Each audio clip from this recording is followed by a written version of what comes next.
कि उसमें सज़ा कुछ विलम्ब से होता था और इसमें सज़ा बहुत जल्दी होगी। के केसेज में पुलिस अफसर बिना वारंट का अरेस्ट नहीं कर सकते कि आपने वह कांड किया है या आप पर झूठा मुकदमा किया गया है। सरेंडर कर जाएं कोर्ट में, अगर हाकिम चाहेंगे, उनकी इच्छा होगी तो आपका बेल देंगे या आपको कस्टडी ले लेंगे। आपको सरेंडर नहीं करना है, जेल जाने का तत्काल भय नहीं है। फेस कीजिएगा, पुलिस के गिरफ्तारी के डर से फ्री हो गए। सर बीएनएस और आईपीसी ये दोनों में क्या डिफरेंस? उसके प्रक्रिया में इसके प्रक्रिया में बहुत अंतर है। सजा में इसमें विलम्ब नहीं होगी। नमस्कार, मेरा नाम संजीव हुआ। आप अभी लोकल न्यूज बिहार देखना शुरू कर चुके हैं। अभी हम सारण जिले के सीनियर पीपी सुरेंद्र नाथ सिंह के पास बैठे हुए हैं और आपको बताना चाह रहे हैं कि कानून के दायरे में आम आदमी का अधिकार क्या होता है। आपको बता दें कि आम आदमी को इन चीज़ों का एकदम से जानकारी नहीं है कि कानूनन उनका अधिकार क्या है और अगर उनके ऊपर कोई मुकदमा दर्ज हो जाती है तो उन्हें क्या करना चाहिए। इसी चंद बातों पे बात करने के लिए अभी हम सारण के सीनियर पीपी से बात करेंगे और आपको बताएंगे कि उनका क्या कहना है आपके अधिकार के बारे में। सबसे पहले सर आपका स्वागत है। आपका भी स्वागत है। सर, लोगों का अधिकार क्या है कानून के मामले में? कानून के मामले में लोगों का अधिकार यह है कि अगर उन पर कोई फौजदारी का मुकदमा हो गया तो वो केस में मुदाला हो गए। तो दो तरह के केसेज होते हैं। एक होते हैं कॉग्निजेबल और एक होता है नॉन कॉग्निजेबल।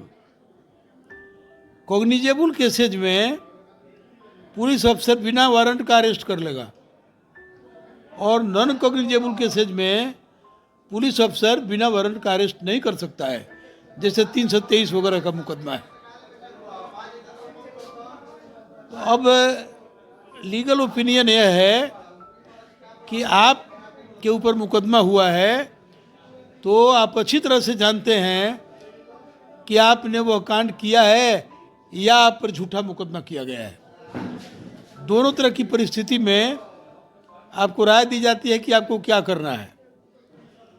नंबर एक परिस्थिति में जब आपने कांड किया है, आप जानते हैं, तो उस तरह की परिस्थिति में आप पर अगर नॉन कॉग्निजेबल के ऑफेंस का मुकदमा हो गया, जैसे 302 वगैरह है या और कोई वारंट केसेज है, तो वारंट केसेज ए पुलिस अफसर में arrest without warrant. Warrant cases में पुलिस अफसर बिना वारंट का अरेस्ट कर लेगी, जैसे 302 वगैरह है, तो वही कॉग्निजेबल है। तो जब कॉग्निजेबल केस का मुकदमा आप पर हो गया तो उस परिस्थिति में आप दो उपाय कर सकते हैं। एक तो उसका पक्का नकल निकाल के, सर्टिफाइड कॉपी जिसको अंग्रेजी में कहते हैं, निकाल करके, और उसका आप दो रास्ता आपके पास है।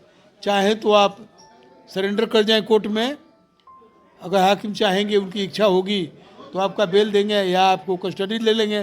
बेल रिजेक्ट कर सकते हैं, केस के ऊपर निर्भर करता है, उनके विवेक के ऊपर निर्भर करता है, उनके डिस्क्रेशन के ऊपर निर्भर करता है। तो एक तरीका यह हुआ। दूसरा तरीका यह हुआ कि आप एंटीसिपेटरी बेल उसमें फाइल कर सकते हैं। एंटीसिपेटरी बेल फाइल करने का तरीका यह है कि आप उसका पक्का नकल लेंगे और कोर्ट में फाइल करेंगे। उसमें आपको सरेंडर नहीं करना है, जेल जाने का तत्काल भय नहीं है, और उसमें आपका वकील बहस करेंगे, आपको एंटीसिपेटरी बेल मिलेगा। हिंदी में उसको अग्रिम जमानत कहते हैं। अब मिलेगा और उसके बाद कोर्ट में आप आइएगा, हाजिर होइएगा, बेल बॉन्ड भरिएगा, आप फ्री हो गए। ट्रायल अपना फेस कीजिएगा, पुलिस के गिरफ्तारी के डर से फ्री हो गए, और उसके बाद जैसा सज़ा हो, रिहाई हो, जो हो, आगे का ट्रायल का प्रोसीजर है।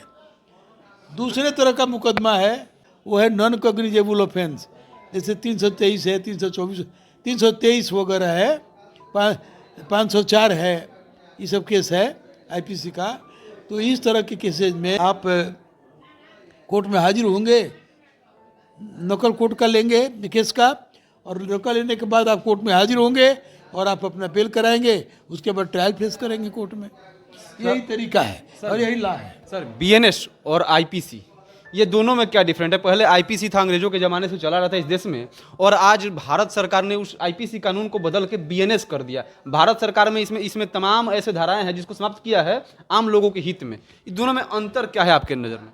1 जुलाई 2024 से अब लागू हो गया ये कानून बीएनएस वाला। तो बीएनएस वाला में 3, जैसे वो 3 गो था वैसे ये भी 3 है। मैंने वो जैसे 3 गो किताब उसमें पढ़ना था, इसमें भी 3 किताब पढ़ना है। लेकिन अंतर बहुत है।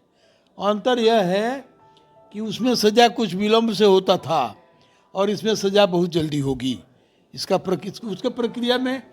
प्रक्रिया में बहुत अंतर है।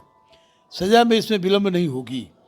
आपको उदाहरण दे दें, उदाहरण के लिए एक केस हुआ था धानाडीह गांव में, रसूलपुर थाना में, जिसमें 302 का मुकदमा था।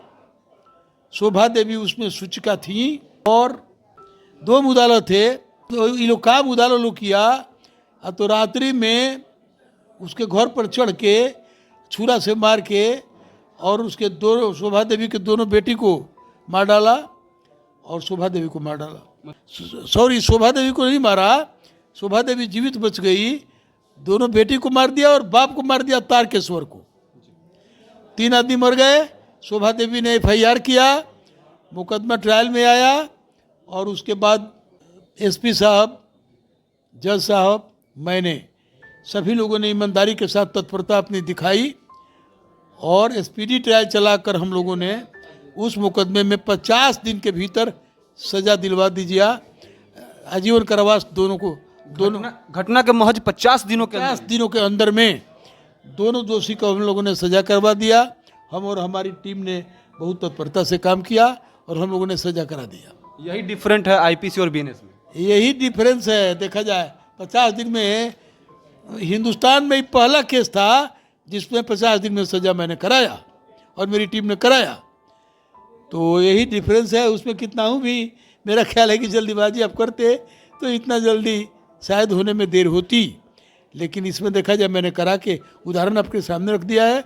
छपरा से, पटना से हमको पुरस्कार मिल गया, अनेकों जगह से मिला है। अब राष्ट्रपति की प्रत्याशा में बैठे हुए हैं। देश का पहला ऐसा मामला था, आपको बता दें, देश का पहला ऐसा मामला था जिस मामले में मामला घटित होने के महज 50 दिनों के अंदर छपरा में सजाएं हो गई। और उतना ही नहीं, आपको और बता दें उसमें कि इस पूरे घटनाक्रम में देश में पहली बार ऐसा हुआ कि जो पीड़ित परिवार था उसे मुआवजा भी दे दिया गया। जिस बात की जानकारी विगत कुछ दिनों पहले सारण जिले के पुलिस कप्तान डॉक्टर कुमार आशीष ने प्रेस कॉन्फ्रेंस करके मीडिया के सामने रखी थी।